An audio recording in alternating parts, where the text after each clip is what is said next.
Bismillahirrahmanirrahim. Assalamualaikum warahmatullahi wabarakatuh.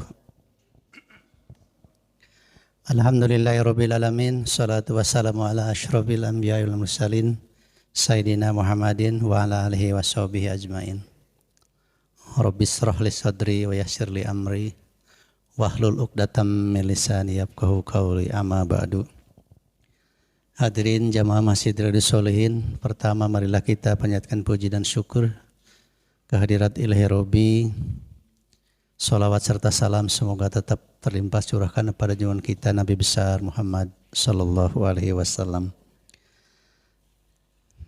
Kita ketemu lagi dalam acara Ngarumas Ngaji Rutin malam Senin dengan tema malam ini, yaitu terkait dengan perang dan bom bunuh diri dalam perspektif Islam atau dalam ajaran Islam.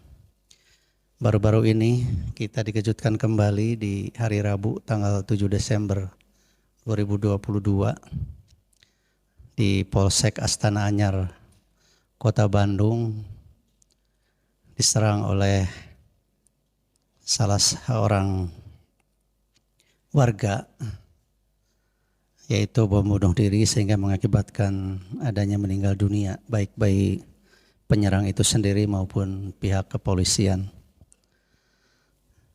Berdasarkan laporan atau pantauan dari BNPT, Badan Penanggulangan Nasional Penanggulangan Terorisme, Badan Nasional Penanggulangan Terorisme, bahwa disinyalir penyerang tersebut adalah terkait dengan jaringan JAD, Jamaah Ansarud Daulah, yang memang sudah lama menjadi incaran BNPT terkait dengan radikalismenya. Dan konon katanya bahwa si penyerang ini adalah residivis terorisme, ya, 4 tahun yang lalu, sehingga ya beliau kambuh lagi, berarti tidak berhasil diradikalisasinya gitu. Nah, barangkali kita pada malam hari ini akan kita bahas, masih ada kok yang seperti itu ya, pemahaman terhadap agamanya. Kita akui saja bahwa memang si penyerang ini adalah orang Islam, beragama Islam, tetapi mereka memiliki pemahaman yang keras bahwa bunuh diri, menyerang pemerintahan yang togut, kalau menurut mereka ini adalah satu bentuk dari jihadis atau bentuk daripada jihad yang menurut mereka adalah masuk surga. Mungkin malam hari ini kita akan bahas dari mulai perang, karena ini bom bunuh diri juga terkait dengan perang juga. Kemudian bom bunuh diri itu dari mulai maknanya perang, maknanya bom bunuh diri gitu. Kemudian bagaimana hukumnya perang dan bunuh diri itu. Kemudian apa sih yang melatar belakangi perang ya di dalam Islam. Dan bagaimana agar barangkali yang lebih penting untuk masyarakat, keluarga maupun sanak saudara kita jangan sampai terpapar oleh pemahaman yang radikalisme. Barangkali Pak Ustadz, guru kita, Bapak Dr. Nanang Gojali akan menjelaskan terkait hal itu. Kami persilakan Pak Ustadz.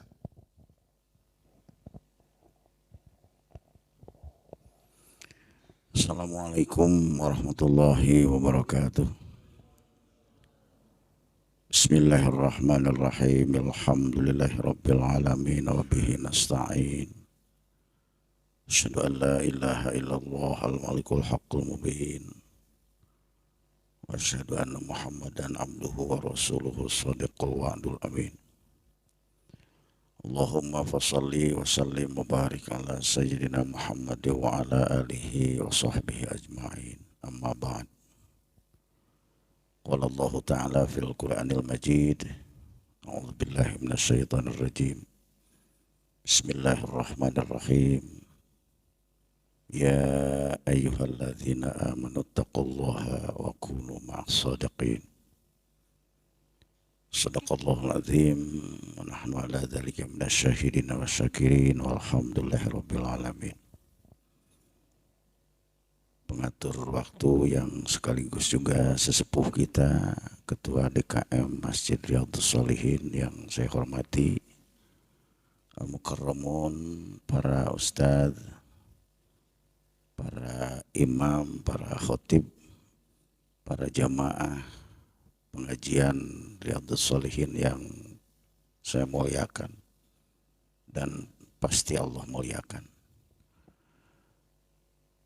Pada kesempatan ini kita masih bisa beraktivitas, bisa melaksanakan berbagai macam kegiatan.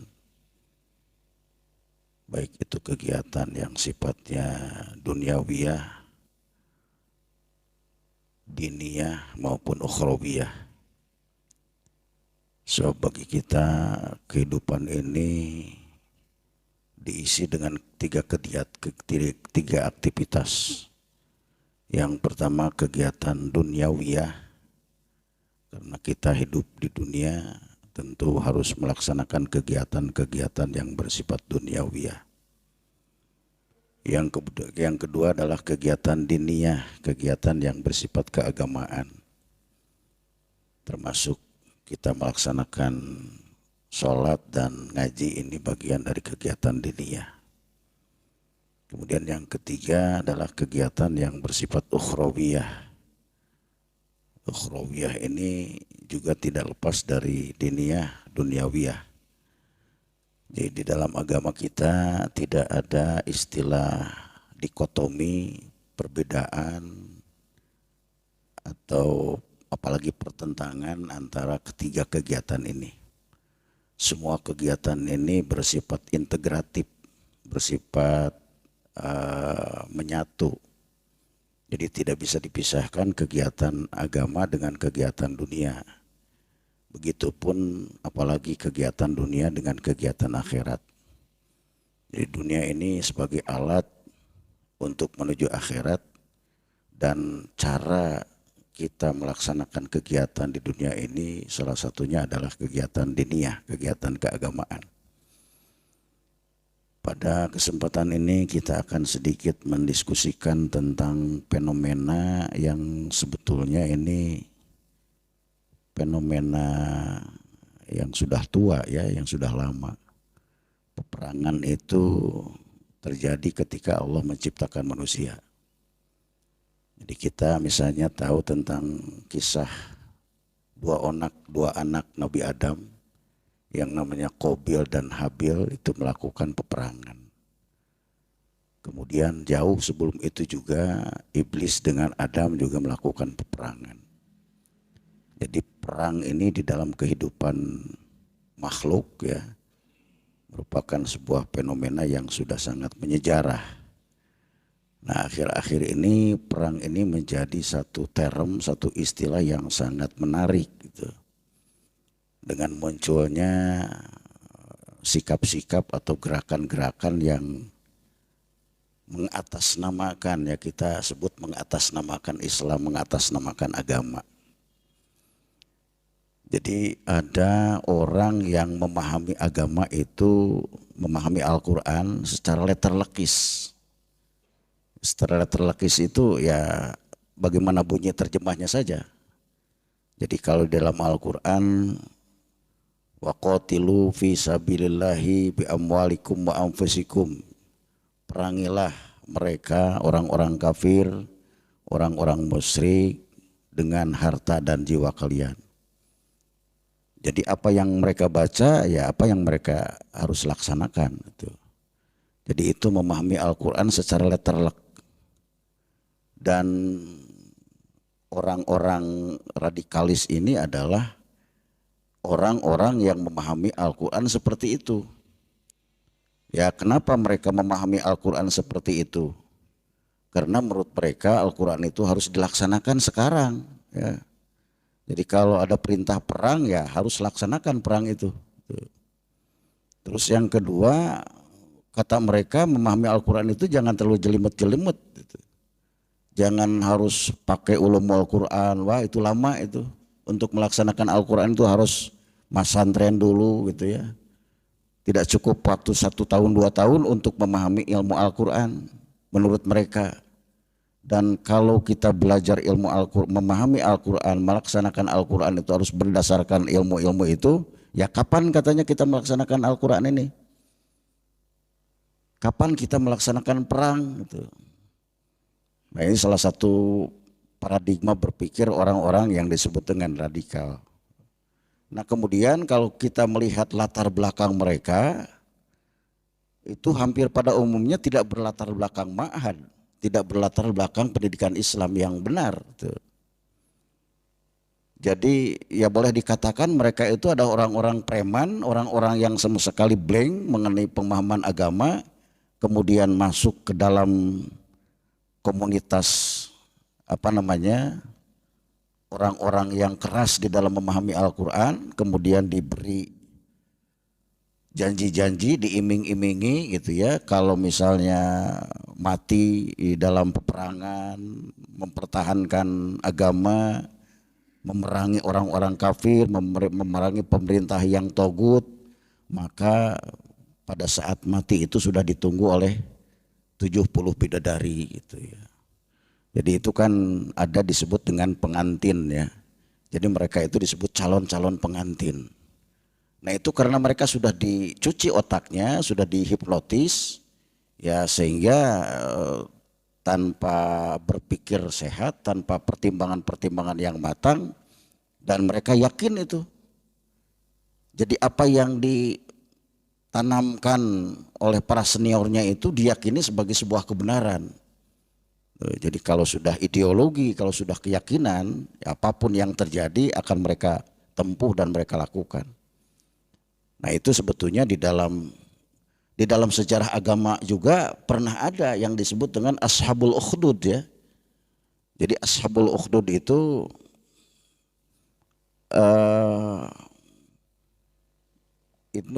disebut secara eksplisit di dalam surah Al-Buruj ya. Sering misalnya imam membaca wassama'i dzatil buruj wal yaumil mau'ud wasyahidi wa masyhud qutila ashabul ukhdud. Jadi ashabul ukhdud itu adalah orang-orang yang mempertahankan keimanan di hadapan raja mereka yang zalim ya, dengan cara menjadi martir, dengan cara menyerahkan diri, dibunuh atau disiksa gitu, demi mempertahankan agama mereka, demi mempertahankan akidah keislaman sebetulnya ya. Jadi ashabul ukhdud itu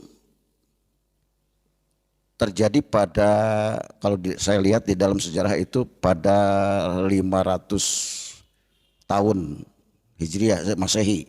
Jadi kira-kira setengah abad menjelang kelahiran Rasulullah SAW. Jadi ada orang-orang yang mempertahankan keimanannya di hadapan rajanya dengan cara merelakan dirinya untuk disiksa dan untuk bahkan dibunuh. Dan itu sangat bermanfaat, sangat hasil sangat berpengaruh Ashabul Ukhdud ini. Jadi ketika mereka katakanlah menyerahkan dirinya untuk disiksa ya oleh para raja yang zalim itu, kemudian setelah itu banyak orang-orang yang beriman kepada Allah Subhanahu wa taala. Nah, ini salah satu rujukan katanya, rujukan para radikalis itu diantaranya adalah Ashabul Ukhdud tadi. Ya, tapi kalau melihat fenomenanya radikalisme sekarang itu kan tidak begitu berpengaruh. Ya, tidak kemudian setelah mereka melakukan bom bunuh diri itu kemudian banyak orang yang masuk Islam, ya. Memang pada WTC dulu katanya ya. Ini berdasarkan berita-berita yang sampai kepada kita, setelah kejadian WTC itu banyak orang Amerika yang tertarik kepada ajaran Islam. Banyak sekali buku-buku yang laris, buku-buku tentang keislaman yang laris seperti kacang goreng gitu. Karena tujuannya ingin memahami, ingin mendalami apa sebetulnya Islam itu. Tapi ada kenyataan yang berbalik. Kenyataan yang berbaliknya justru mereka tertarik kepada Islam. Jadi ini ada hal yang menarik ini sebetulnya ya. Kok kenapa setelah mempelajari Islam setelah kejadian WTC itu, pemboman di Amerika, kemudian banyak orang yang menulis Islam yang sebenarnya, jadi mereka ternyata lebih percaya kepada informasi yang ada di dalam buku-buku itu ketimbang melihat kenyataan yang terjadi. Jadi ketimbang melihat kenyataan teroris, mereka lebih percaya kepada informasi yang ditulis oleh para ilmuwan tentang ajaran Islam yang sebenarnya. Dan kemudian mereka banyak berbondong-bondong, banyak yang masuk Islam. Jadi mungkin itu juga pengaruhnya bukan karena dari pemboman. Pengaruhnya secara linier atau secara korelatif, pengaruhnya justru dari bacaan yang menjelaskan tentang Islam yang sebenarnya. Jadi buku-buku itu kemudian muncul dalam rangka mengkanter, dalam rangka melawan situasi yang terjadi, yang sebetulnya Islam itu bukan seperti itu gitu. Islam itu adalah agama yang rahmatan lil alamin, agama yang mengajarkan kedamaian dan perdamaian. Dan mereka lebih percaya kepada apa yang ada di dalam buku. Jadi seperti itulah ya pemahaman radikal atau pemahaman yang sebetulnya kalau menurut saya bukan pemahaman radikal, pemahaman yang tanpa dasar ilmu, yang memahami Al-Quran, memahami Islam tanpa dasar ilmu. Sebab memahami Al-Quran itu kan harus ada ilmunya, ada kitab ulumul Quran ya, ilmu tentang memahami bagaimana cara kita memahami Al-Quran. Salah satu ilmu Al-Quran itu adalah asbabun nuzul, sebab-sebab turunnya ayat, sebab-sebab turunnya Al-Quran.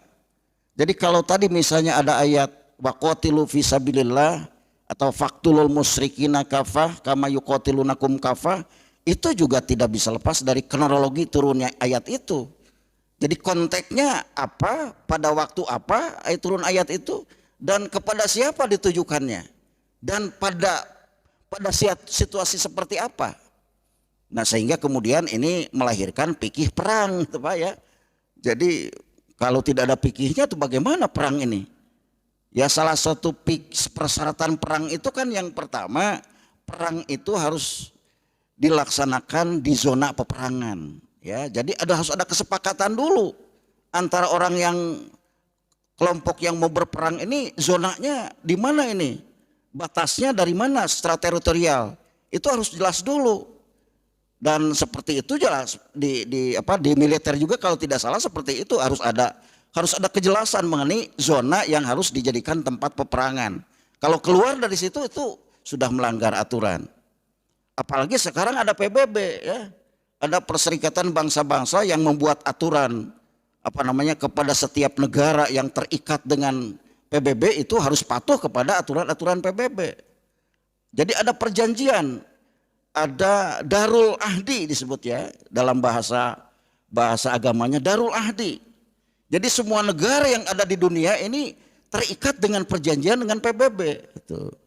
Oleh karena itu maka misalnya Ukraina dan Rusia juga dianggap itu keluar dari kesepakatan PBB ya, meskipun ya penyelesaiannya saya kira kita tidak bisa melihatnya secara kasat mata ya. Nah jadi perang itu dalam bahasa Arab disebut dengan qital.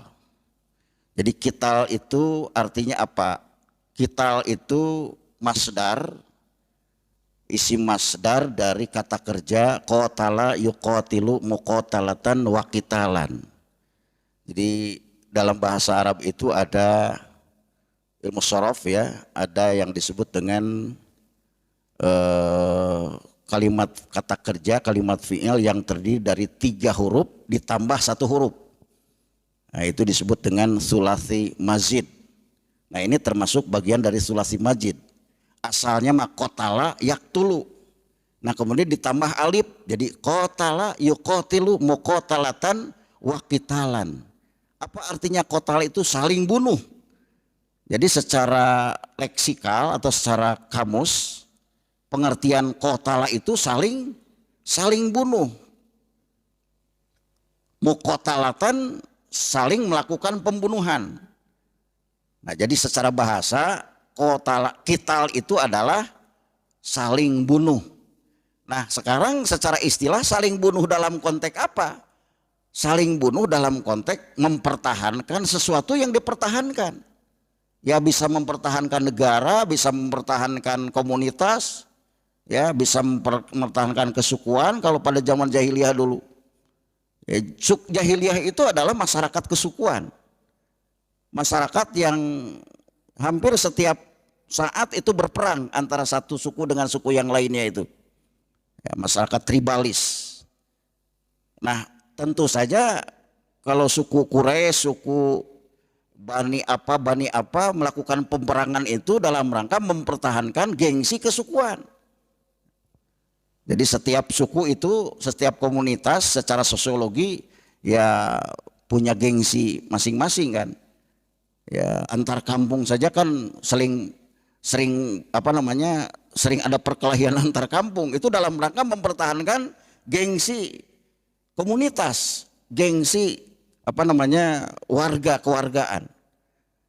Nah kalau kita fisabilillah itu tujuannya dalam rangka mempertahankan agama Allah, li'i'la'i kalimatillah. Makanya sering di dalam Al-Quran itu disebut qital itu fisabilillah, wa qatilu fisabilillah, berperanglah kalian di jalan Allah.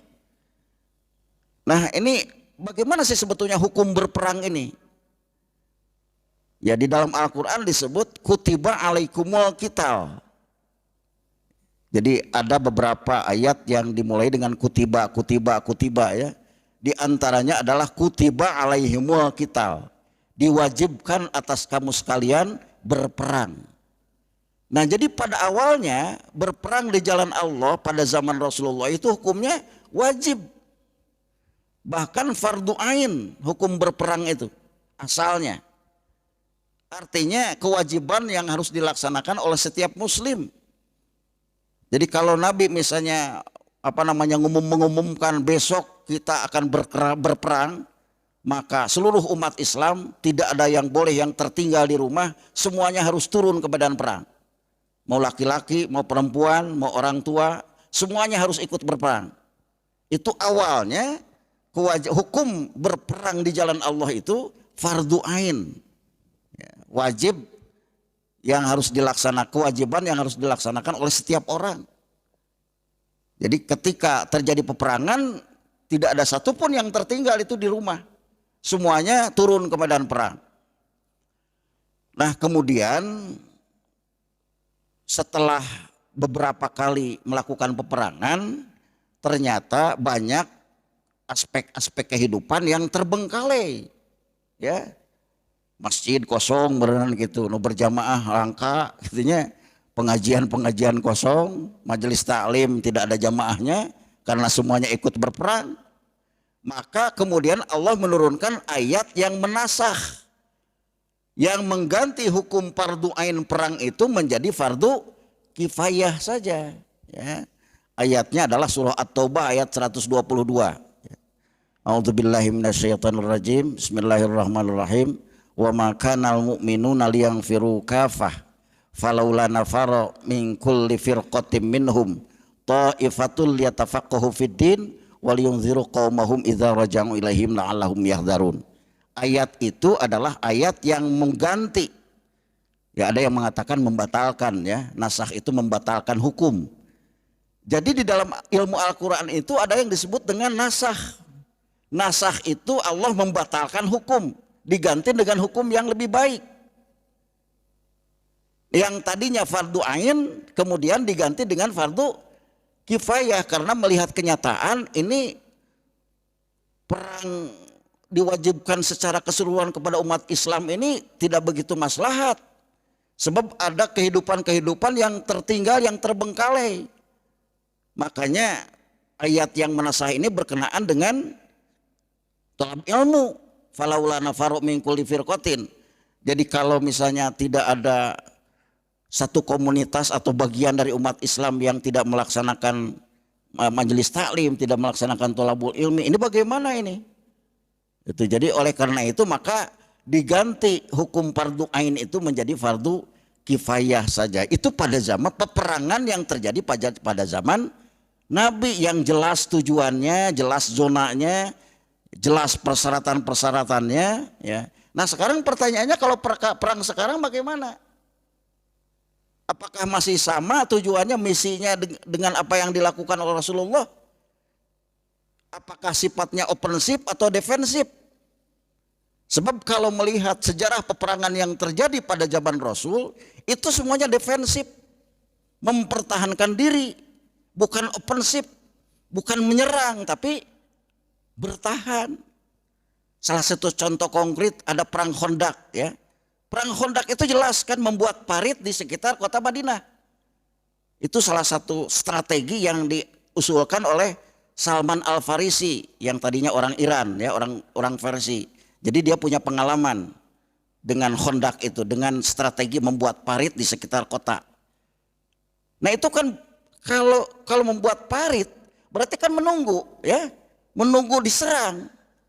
Jadi tidak ada ceritanya di dalam sejarah peperangan zaman yang dilakukan oleh Nabi dan para sahabatnya yang sifatnya apalagi ekspansi ya, apalagi ekspansi itu menduduki satu negara, tidak ada.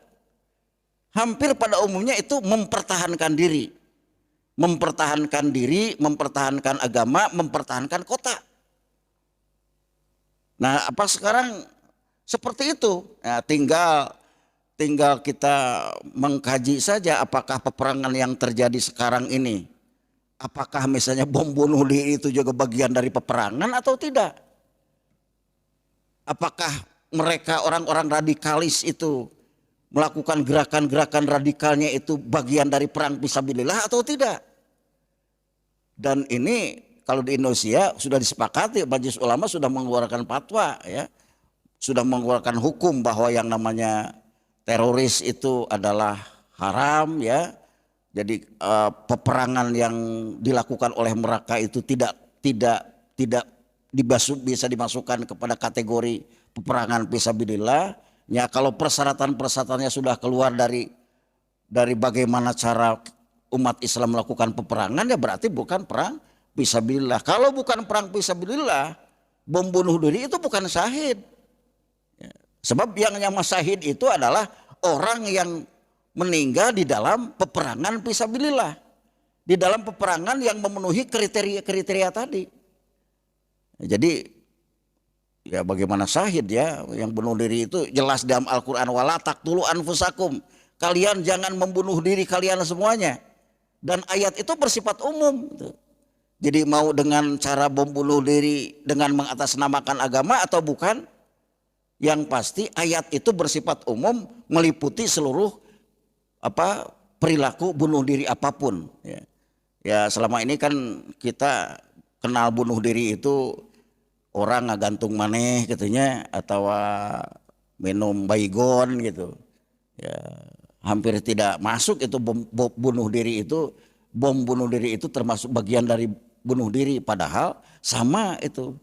Jadi secara esensial sama itu juga bunuh diri, meskipun beralaskan, berdasarkan, atau mereka mengatakan saya tujuannya agar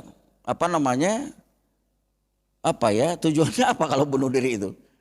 Kalau menurut saya itu untuk menciptakan teror saja, untuk menciptakan kepanikan di tengah-tengah masyarakat. Ya terus yang kemarin kan yang terbunuh bukan dia saja. Kalau dia ya mungkin tujuannya jihad ya tidak apa-apa itu terserah saja. Sebab ya kalau mereka sudah punya keyakinan seperti itu kan tidak. Saya juga sempat ngobrol dengan profesor yang di BNPT itu ya, pernah satu kali pertemuan di Sukabumi. Jadi ternyata memang program deradikalisasi itu tidak mudah ya. Buktinya kan keluar dari penjara justru melakukan bom bunuh diri. Artinya apa? Bahwa program deradikalisasi di penjara itu tidak efektif. Karena apa? Karena mereka sudah dicuci otaknya. Sudah punya keyakinan bahwa apa yang mereka lakukan itu adalah sebuah kebenaran. Jadi sifatnya dianggap oleh mereka itu bersifat administratif saja ya. Ikut aturan-aturan deradikalisasi itu administratif saja. Padahal mereka itu di dalam hatinya sama sekali kan begini ya, jangankan deradikalisasi, Pancasilanya saja kan tidak diterima. Pancasila NKRI-nya saja kan menurut mereka ini togut gitu. Apalagi program deradikalisasi yang merupakan turunan dari Pancasila tadi gitu.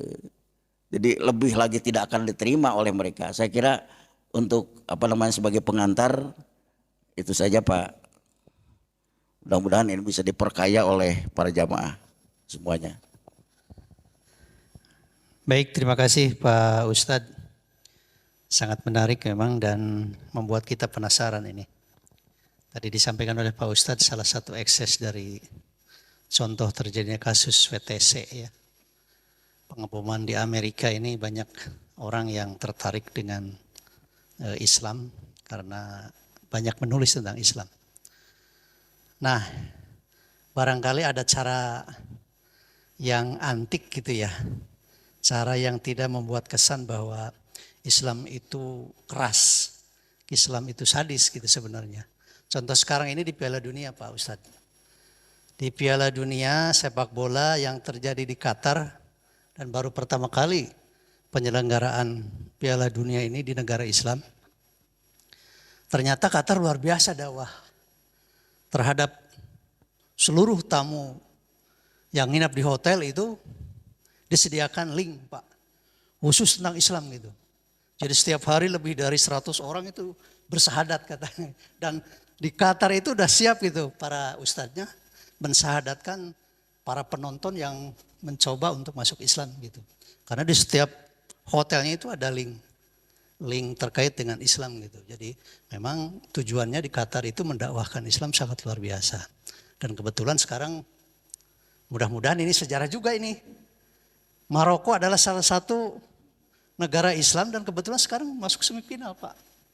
Mudah-mudahan juara. Jadi ini mungkin ya jadi apa ya?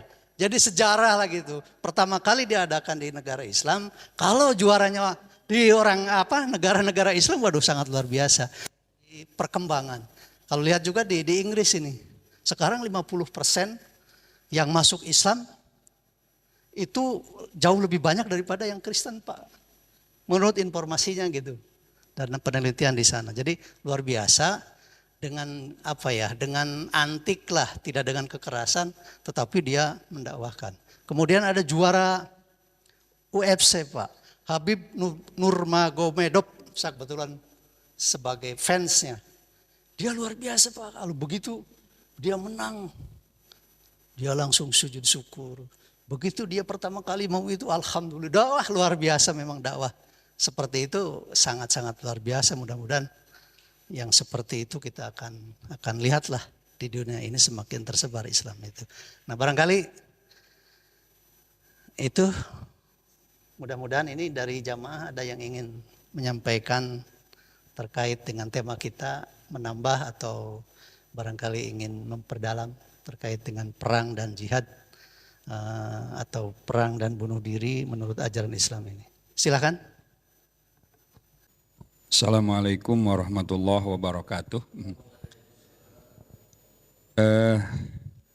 Menyikapi terkait dengan bom bunuh diri yang kemarin dilakukan oleh umat Islam di Polsek Astana Anyar Bandung. Itu katanya ada kabar gitu ya, tapi apakah kabar itu terlepas betul atau tidak, kami juga menerima kabar dari teman yang memang dari Bandung bahwa pelaku itu sebetulnya itu pernah juga masuk jeruji besi gitu ya, masuk jeruji, lalu keluar. Setelah itu ya melakukan, gak tahu beberapa lama mungkin setelah keluar melakukan bom bunuh diri. Salah satu mungkin diantaranya katanya itu adalah karena di antara beberapa alasan mungkin walaupun ya memang alasannya tidak diterima ya, apalagi bunuh diri seperti itu, seperti tadi yang disampaikan oleh Ustadz, adalah dendam katanya gitu. Dendam karena pendekatan yang dilakukan oleh pihak pemerintah, dalam hal ini pihak keamanan barangkali, ketika melakukan pembinaan, mungkin disebut pembinaan itu keras katanya. Pendekatan yang dilakukan oleh pemerintah itu. Sehingga kalau dihubungkan ya logis kalau memang betul. Kalau memang betul ya pembinaannya seperti itu atau pendekatannya seperti itu arogan atau keras ya mungkin ada alasan dendam itu bisa masuk akal gitu. Pernah dulu juga waktu ada bom bunuh diri di Bali kan ya, pernah ada salah satu yang memang pelaku tapi dia menjadi justru bagus gitu, akhirnya itu ada. Yang zaman Ali Imran itu ya, zaman Imam Samudra itu kan, bagus. Nah mungkin di sini juga dalam hal ini, dalam tanda kutip pemerintah gitu ya, mungkin harus bisa-bisa juga memberikan pendekatan agar mereka justru bisa berbalik pikir gitu sebetulnya. Apalagi di zaman sekarang beberapa tahun yang lalu terkait dengan Islamofobia itu semakin gencar, nah seperti itu. Itu mungkin hanya kabar saja, seperti itulah. Dan walaupun memang alasan apapun dalam keadaan perang, yang namanya bunuh diri itu tidak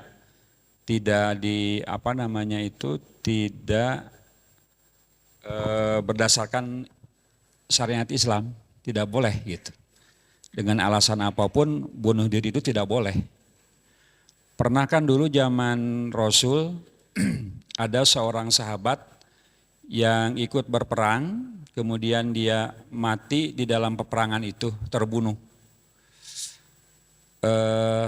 Kata para sahabat yang lain, melihat sahabat tersebut mati terbunuh, mereka mengatakan syahid. Lalu oleh Rasulullah, karena Rasulullah itu menerima wahyu dari Allah, tahu akan bagaimana katanya. Tidak syahid, dia akan masuk neraka. Ternyata dia selisik demi telisik, sahabat itu belum mati, hanya menerima penderitaan yang sakitnya yang saking dahsyat gitu ya, karena kena apalah gitu, pedang atau apa, sehingga untuk mempercepat kematiannya, kalau tidak salah Ustadz, bunuh diri. Sehingga karena niatnya bunuh diri gitu kan, sehingga tidak masuk Islam, tidak jadikan syahid, tapi dia masuk neraka. Nauzubillahi min dzalik gitu. Udah bagus gitu ya, ikut, tapi ketika pas ajalnya itu bunuh diri jadi masuk neraka, seperti itu. Jadi apapun yang namanya bunuh diri itu tidak boleh. Demikian barangkali untuk tambahan. Terima kasih. Terima kasih Pak Ustadz Bibin. Memang bagi si pelaku informasinya juga berdasarkan BNPT itu residivis 4 tahun yang lalu beliau adalah teroris, kemudian dipidana.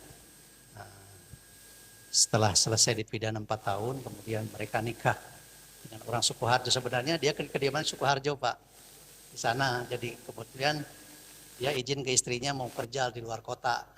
Tahu-tahu tidak pulang-pulang, tahu-tahu jegur gitu. Terjadi di Bandung ya. Jadi ini perlu diketahui juga bahwa mereka ini menyerangnya aparat kepolisian. Di mana-mana itu pasti aparat kepolisian. Kenapa? Karena yang menggagalkan misi mereka, menggagalkan misi teroris adalah penegak hukum itu, polisi gitu. Jadi yang diserang adalah polisi gitu. Rata-rata itu yang diserang adalah polisi, baik polisi yang sedang jaga di pos-pos atau di jalan, kemudian di polsek-polsek dan lain-lain. Karena mereka menganggapnya bahwa polisi yang selalu menggagalkan aksi mereka. Kalau program diradikalisasi sebenarnya memang banyak polanya, memang harus melibatkan ini, karena itu kan idealisme ya Pak ya, ideologi gitu. Pemahaman mereka kan keras gitu. Nah ini barangkali sambil menunggu jamaah, ini pertanyaan saya, bagaimana Pak membentengi keluarga ini agar kita tidak terpapar terhadap paham yang radikal itu Pak? Mungkin Pak Ustadz bisa menjelaskan. Enggak. Ya, salah satunya kan pemerintah menyelenggarakan program moderasi beragama. Jadi salah satu tujuan atau misi utamanya moderasi beragama itu bahwa kita memahami Islam itu harus dalam konteks wasatiyah, ya. Jadi tidak keras, karena memang Islam itu ada agama wasat, agama pertengahan. Jadi tidak keras tapi juga tidak lembek gitu. Jadi ada di tengah-tengah. Jadi semua konsep ajaran Islam itu selalu di tengah-tengah. Misalnya di dalam ibadah kan selalu tengah-tengah, tidak terlalu ifrat, tidak terlalu tafrid kan gitu istilahnya. Tidak gobreh gitu, tidak cingkrangan gitu. Ya, itu di dalam persoalan, misalnya di dalam wudhu saja kan, kalau yang ifrat itu sampai berapa kali wudhunya itu ya, karena merasa ini tidak sah wudhunya, ya tidak begitu. Jadi Islam itu kalau memang ya sudah memenuhi persyaratan, memenuhi rukun ya sah gitu. Jadi jangan lalu kemudian wah ini ente sah ya sebarang kali takbiratul ihram sebarang kali. Nah di dalam persoalan ibadah seperti itu wujud dari kewasatiahan agama Islam. Terus di dalam akhlak misalnya ya, dalam akhlak kan ada konsep dermawan, ada konsep pelit itu. Nah di dalam Islam itu wala taj'al yadaka maghlulatan ila unuqika wala tabsutha kullal basti. Jadi tidak terlalu dermawan dalam pengertian terlalu menghambur-hamburkan uang, tapi juga tidak terlalu pelit. Jadi Islam datang mengajarkan bahwa Islam itu mengajarkan al-jud. Al-jud itu apa? Al-jud itu ketika kita kaya, kapan kita harus mengeluarkan uang gitu ya. Kepada siapa harus mengeluarkan uang, kapan harus mengeluarkan uang, dan kadarnya berapa harus mengeluarkan harta kekayaan itu. Jadi ada aturan. Jadi kalau yang poya-poya kan tidak ada pertimbangan itu, pokoknya yang poya-poya mah asal senang aja, keluarkan saja harta kekayaan. Itu tabdir namanya. Ya. Jadi di balik tabdir juga ada bakhil. Ada tabdir, ada bakhil. Maka ajaran di tengah-tengahnya itu adalah al-jud gitu. Setiap ajaran agama Islam itu semuanya ada di tengah-tengah. Misalnya di dalam akidah ya. Di dalam akidah Ahlus Sunnah wal Jamaah itu wasat. Pertengahan. Jadi tidak terlalu Mu'tazilah, tidak terlalu Qadariyah, tidak terlalu Jabariyah. Kalau Qadariyah serba manusia, kalau Jabariyah serba Allah kan gitu. Ya. Jadi kalau Qadariyah mah tidak perlu berdoa, Pak. Itu kalau Qadariyah. Pokoknya yang penting kita ikhtiar, yang penting kita usaha. Dan usaha kita itu akan menentukan hasil. Nah, itu Qadariyah. Nah, kalau Jabariyah serba Allah. Aku mah Allah we. Kumaha nasib we. Maka datang Ahlus Sunnah wal Jamaah di tengah-tengah.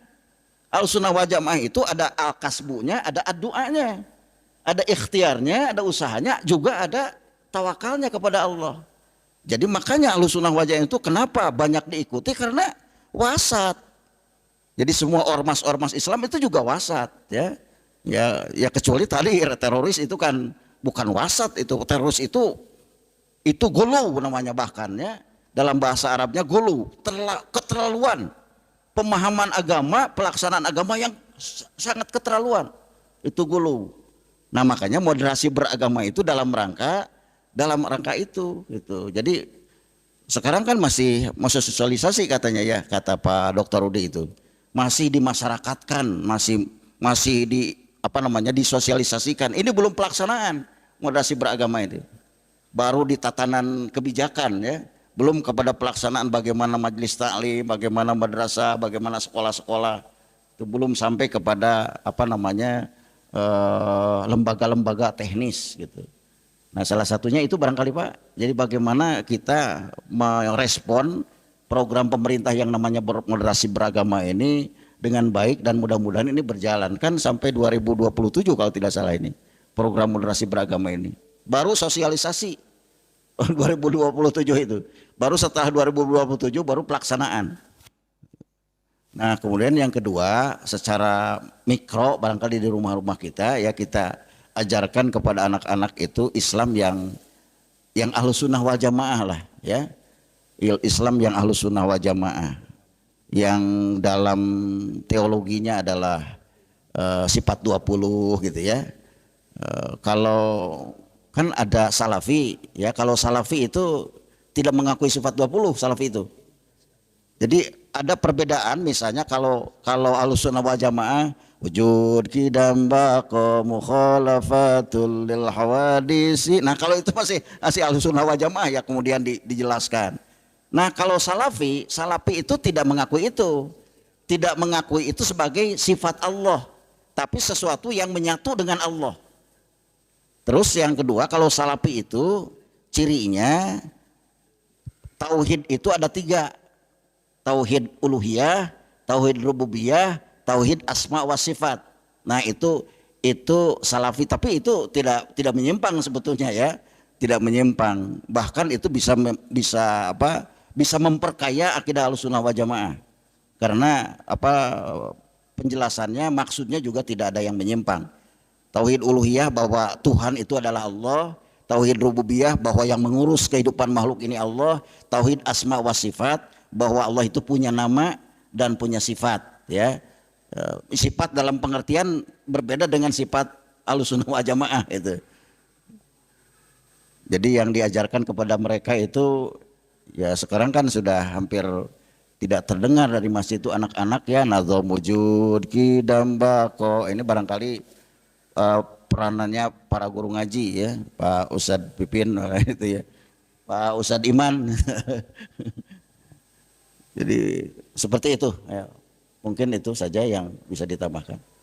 Baik, hadirin jamaah Masjid Riyadhus Shalihin, barangkali itu yang disampaikan pada malam hari ini. Para hikmah yang kita dapatkan barangkali dari pengajian malam ini adalah bahwa kita harus waspada terhadap ajaran-ajaran Islam yang radikal. Mari kita bentengi anak kita, keluarga kita, dan tetangga kita dengan ajaran Islam yang Ahlus Sunnah wal Jamaah, yang wasatiyah, artinya yang pertengahan gitu Pak ya, yang pertengahan. Demikian, mudah-mudahan ini ada manfaatnya bagi kita semua dan bisa diamalkan dalam kehidupan sehari-hari. Mari kita tutup acara Ngarumas ini dengan mari bersama-sama berdoa. Rabbana atina fid dunya hasanah wa fil akhirati hasanah wa qina adzabannar. Subhanaka Allahumma wa bihamdika asyhadu an la ilaha illa anta astaghfiruka wa atubu ilaika. Assalamualaikum warahmatullahi wabarakatuh.